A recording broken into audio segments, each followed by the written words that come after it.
আসসালামু আলাইকুম প্রিয় দর্শক।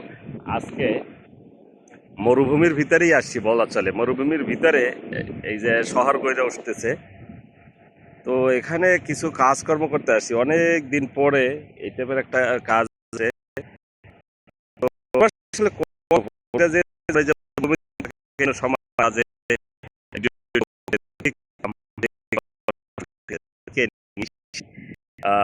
ঘরের মধ্যে পড়ে গেছি এখানে।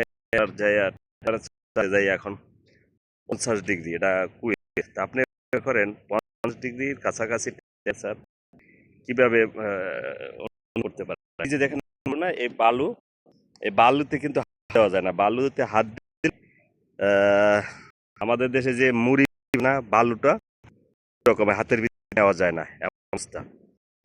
একটু ভুল একটা ইট ধরতে গেছিলাম, তেমন হাতের লেগে গেছে। ঠিক আছে, এই পরিস্থিতির অবস্থা। তো এখানে বিভিন্ন সময়ে আসা পড়ে, কিন্তু আজকে হঠাৎ করে ভিতরে এবং দুপুর বেলা বেজে গেছে, চলে আসলাম। বসে আবার কিছু এই গাড়িগুলোর পাওয়া যাচ্ছে না, এই একটা ওই একটা, ঠিক আছে। তারপর ওটা, এই জন্য আর কি অপেক্ষা করি। তাই ভাবলাম যে